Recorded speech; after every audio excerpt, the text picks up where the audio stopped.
ಸಜ್ಜನ ಬಂಧುಗಳೇ, ನೊಂದ ಮನಸ್ಸಿಗೆ ಸಂಜೀವಿನಿಯಾಗಿರುವ ಈ ಧ್ವನಿಗೆ ನಿಮ್ಮದೊಂದು ಲೈಕ್ ಇರಲಿ.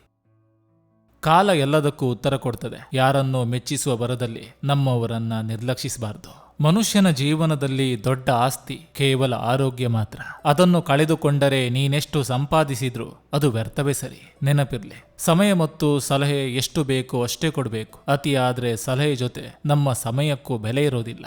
ಮಾತನ್ನೇ ಅರ್ಥ ಮಾಡಿಕೊಳ್ಳದವರು ಇನ್ನು ಮೌನವನ್ನ ಹೇಗೆ ಅರ್ಥ ಮಾಡಿಕೊಳ್ತಾರೆ? ಎಲ್ಲರೂ ನಮ್ಮವರೇ, ಆದ್ರೆ ಎಲ್ಲಾ ಸಮಯದಲ್ಲೂ ಅಲ್ಲ.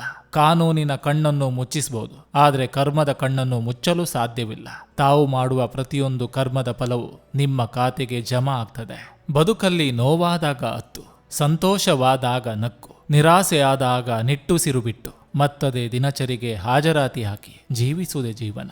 ಒತ್ತಾಯದಿಂದ ಒಬ್ಬರ ಜೀವನದಲ್ಲಿ ಇರುವುದಕ್ಕಿಂತ ಅವರ ಸಂತೋಷಕ್ಕಾಗಿ ಅವರಿಂದ ದೂರ ಇರುವುದೇ ಒಳ್ಳೆಯದಲ್ವಾ? ಪ್ರಪಂಚದಲ್ಲಿರುವ ಎಲ್ಲಾ ರೀತಿಯ ಸಂಬಂಧಗಳನ್ನು ಪರೀಕ್ಷಿಸಿ ನೋಡಿದಾಗ ಬರುವ ಅಂತಿಮ ಫಲಿತಾಂಶವೇ ಅವಶ್ಯಕತೆ ಮಾತ್ರ.